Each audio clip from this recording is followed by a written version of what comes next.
दोस्तों, अफगानिस्तान के विदेश मंत्री के भारत दौरे के बाद उधर पाकिस्तान और अफगानिस्तान के बीच भीषण जंग शुरू हो गई। कई पाकिस्तानी चौकियों पर अफगानिस्तान की सेना ने कब्जा कर लिया है। पाकिस्तान के 58 सैनिकों की भी मौत हो गई। अभी दोनों देशों के बीच का बॉर्डर बंद हो चुका है और पाकिस्तान तालिबान संघर्ष को रोकने के लिए सऊदी अरब और कतर जैसे देश भी आगे आए हैं। पाकिस्तान अफगानिस्तान के बीच तनातनी लगातार बढ़ती जा रही है। दोनों ओर से एक दूसरे पर हमले किए गए हैं और दुनिया भर से शांति की अपीलों के बीच दोनों देशों ने एक दूसरे को भारी धमकियां भी दी हैं। रात में भी भयंकर हमले हो रहे हैं। ये तस्वीरें आप देख सकते हैं। दोनों ओर से बमबारी, मिसाइल अटैक किया जा रहा है। अफगानिस्तान ने 58 पाकिस्तानी सैनिकों को अब तक मारने का दावा किया है, जबकि उधर पाकिस्तान का कहना है कि सिर्फ 23 की मौत हुई। और पाकिस्तान तो ये भी बोल रहा है कि भारत की तरह हम तालिबान को भी मुंहतोड़ जवाब देंगे। तो इन बयानबाजी के बीच पाकिस्तान और अफगानिस्तान दोनों ओर से भारी बमबारी देखने को मिल रही है। देखिए, अफगानिस्तान के कंधार प्रांत के स्पिन बोल्दक में भी पाकिस्तानी ड्रोन हमले की खबरें आई हैं। तो वहीं इधर अफगानिस्तान के अटैक से मानो बौखला सा गया पाकिस्तान।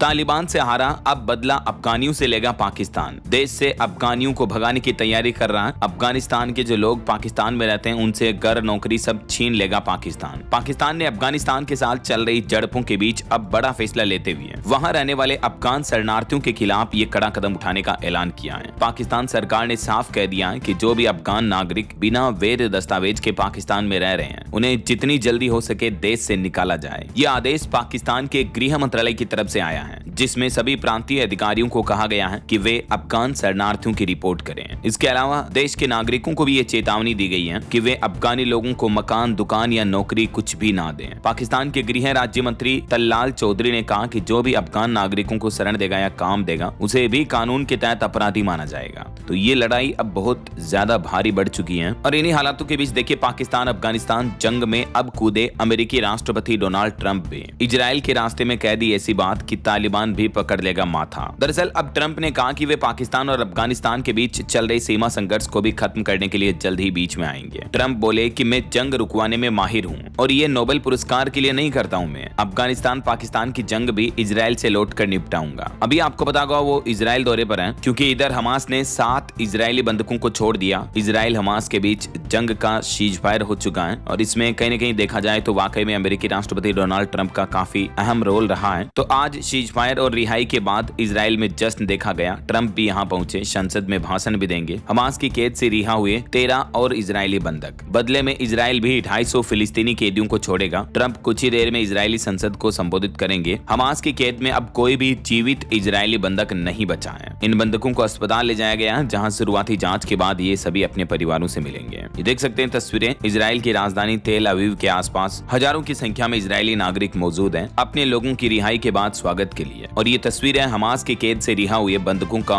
जश्न मनाते हुए ले जाते हुए इजरायली सैन्य काफिले की। और ये बंधक रिहाई से पहले खान यूनिस में तैनात हमास के सदस्य भी हैं। और ये समुद्र के किनारे उनके लिए वेलकम होम भी लिखा गया। कल रात से ही इजरायली नागरिक बड़ी संख्या में राजधानी तेल अवीव में जुटे हुए हैं इन बंधकों की रिहाई के लिए और खुशियों का माहौल देखा जा रहा है। आखिरकार अच्छी बात यह है दोस्तों कि जब भी जंग रुकती है तो हजारों लाखों लोगों की जिंदगियां बचती हैं। लाखों मासूम बच्चे आगे जाकर देश का नया भविष्य लिखते हैं, वरना बच्चे बच्ची और कई लोग जंग में तहस नहस हो जाते हैं। क्योंकि दोनों देशों के बीच अगर कभी युद्ध होता है, कोई भी दो देशों के बीच, तो नतीजा महाविनाशी होता है दोनों तरफ। अभी देखिए इजराइल में गाजा में हालात क्या चल रहे। गाजा के दाने दाने के लिए मोहताज है गाजा के 20 लाख लोग। सहायता सामग्री के लिए आपूर्ति और तेज होगी। भूखे लोगों तक खाना भी पहुंचाया जाएगा। ये स्थितियां चल रही है गाजा की। गाजा में जंग की वजह से हालात इस कदर हो गए कि 98% जमीन बंजर हो गई। 21 लाख लोग बेघर हैं। गाजा शहर में 510 लाख टन मलबा जमा हुआ है, जिसे हटाने में 10 साल लगेंगे। अब जरा सोचिए, कोई देश, कोई शहर कितना पीछे चला जाता है, सालों पीछे चला जाता है जब जंग होती है। तो ये देख सकते हैं बड़ी बड़ी तस्वीरें, बड़ी बड़ी इमारतें और पूरा शहर जो चकाचौंध भरी दुनिया का लाइफस्टाइल का शहर था वो अब किस तरह से खंडहर में बदल चुका है। सब कुछ राख हो गया। ये इतने गंभीर हालातों के बाद आखिरकार अब अच्छी बात यह है कि इजराइल और गाजा के बीच हमें सीज फायर देखने को मिला है और अमेरिकी राष्ट्रपति डोनाल्ड ट्रंप का काफी अहम रोल रहा है इसमें। इस बीच कुछ ही घंटों पहले एक खबर आती है कि गाजा में हमास और डोगमुस कबीले के लड़ाकों में भी झड़प देखी गई, जिसमें हमास लीडर के बेटे समेत 64 लोगों की मौत हो गई और एक फिलिस्तीनी पत्रकार की भी गोली मारकर हत्या कर दी जाती है। इधर अमेरिका के पोर्टलैंड में ट्रंप प्रशासन के खिलाफ लोगों ने प्रदर्शन किया। बिना कपड़ों के साइकिल रैली निकाली। ये तस्वीरें आप देख सकते हैं। तो ये कुछ इंटरनेशनल माहौल चल रहा है इजराइल हमास जंग और ट्रंप प्रशासन सरकार का। इस बीच खबर आती है दोस्तों कि अफगानिस्तान पाकिस्तान के विदेश मंत्री आमिर खान मुत्ताकी, जो कि अभी भारत दौरे पर आए हुए हैं, उन्होंने दिल्ली में बैठे बैठे पाकिस्तान को भी एक बड़ी चेतावनी दे दी। उन्होंने आतंकवाद से लड़ने की पाकिस्तान की मंशा पर ही सवाल उठा दिए। उन्होंने कहा कि अगर पाकिस्तान ने हमला किया तो जवाब पूरी ताकत से मिलेगा। अभी अफगान पाक बॉर्डर पर तनाव की स्थिति है। आखिरकार अफगानिस्तान में हमले के पीछे पाकिस्तान का नापाक इरादा क्या है? अफगान सरकार ने इस पर भी पाकिस्तान की पोल खोल दी। अफगानिस्तान ने पाकिस्तान पर अपने आंतरिक मुद्दों से ध्यान भटकाने के लिए अफगानिस्तान के खिलाफ झूठ फैलाने का आरोप लगाया। अफगान सरकार ने पाकिस्तान को डूरुंड रेखा पर तनाव बढ़ाने के खिलाफ चेतावनी भी दी है। अफगानिस्तान का दावा है कि पाकिस्तान की ओर से काबुल में हवाई हमले के जवाब में हुए संघर्ष में 58 पाकिस्तानी सैनिक मारे गए और अब तक पाकिस्तान की 25 चौकियां भी जब्त कर ली हैं तालिबान ने, मतलब अफगानिस्तान ने। और इधर अफगानिस्तान सरकार ने पाकिस्तान को हिदायत भी दी कि पाकिस्तान शांति भंग करने की कोशिश कर रहा है और पाकिस्तान की हर नापाक हरकत का मुंह तोड़ जवाब मिलेगा। और अभी हाल ही में आपको पता होगा दोस्तों, अफगानिस्तान के विदेश मंत्री जो भारत दौरे पर हैं, तो अभी एक दिन पहले जो उन्होंने भारत में प्रेस कॉन्फ्रेंस की थी उसमें महिला पत्रकारों को नहीं बुलाया था, तो उसके बाद काफी कंट्रोवर्सी भी देखने को मिली, विरोध प्रदर्शन हुआ। लेकिन उन्होंने जब दूसरी बार प्रेस कॉन्फ्रेंस की तो उसमें भेदभाव नजर नहीं आया। तालिबान के विदेश मंत्री मुत्तकी की दूसरी प्रेस कॉन्फ्रेंस में महिला पत्रकारों को भी शामिल किया गया और न सिर्फ उन्हें शामिल किया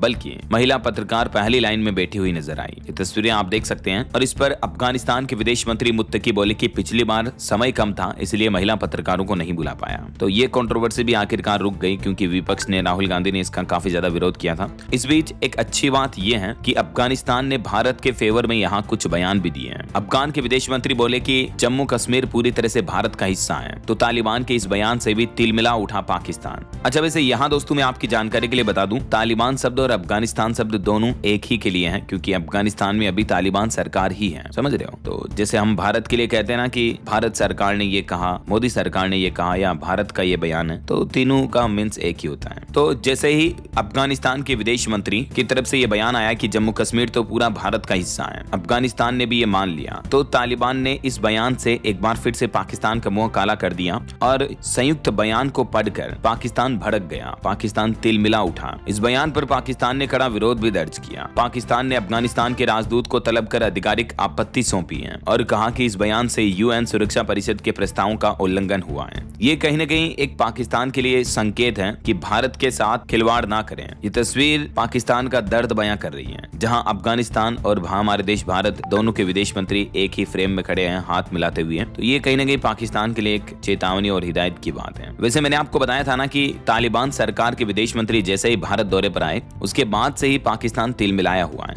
पाकिस्तान ही नहीं बल्कि अमेरिका भी इस बात को लेकर टेंशन में है कि भारत और अफगानिस्तान की नजदीकियां बढ़ रही हैं, इनका नतीजा क्या हो सकता है। इस बीच अभी अभी एक बड़ी खबर ये आती है कि पाकिस्तान में पुलिस फायरिंग में 250 लोगों की मौत का दावा किया जा रहा। गाजा पीस डील के खिलाफ जो ये लोग बाग प्रदर्शन कर रहे थे उसमें पाकिस्तान ने अपने ही देशवासियों को, अपने ही लोगों को मार गिराया। पाकिस्तान की तहरीक ए लब्बैक पाकिस्तान TLP ने यह दावा किया कि पाकिस्तानी पुलिस की फायरिंग में अब तक उनके 250 से ज्यादा कार्यकर्ता और नेता मारे गए हैं, जबकि 1500 से ज्यादा लोग घायल भी हुए हैं। ये प्रदर्शनकारी गाजा में ट्रंप के पीस प्लान का विरोध कर रहे थे और क्योंकि पाकिस्तान ने इस प्लान का समर्थन किया तो इसको लेकर अभी पूरे पाकिस्तान देश में तनाव बढ़ा हुआ है। उधर अफगानिस्तान पाकिस्तान के ऊपर अटैक कर रहा है, इधर पाकिस्तान में इंटरनल युद्ध भी चल रहा है, तो पाकिस्तान दोनों ओर से अभी दबा हुआ है। देख सकते हैं घटना की कुछ तस्वीरें भी। और गाजा पीस प्लान पर भी पीएम मोदी ने अमेरिकी राष्ट्रपति डोनाल्ड ट्रंप और इजराइल के प्रधानमंत्री बेंजामिन नेतन्याहू से फोन पर बातचीत की थी, दोनों को बधाई भी दी थी जब से ये सीज फायर का प्लान लागू हुआ है ना। तो ये कुछ इंटरनेशनल माहौल चल रहा है दोस्तों। और भी रोजाना की अंतर्राष्ट्रीय खबरें देखते रहने के लिए बिल्कुल आप जुड़े रहेगा मेरे साथ। DLS न्यूज चैनल को सब्सक्राइब करके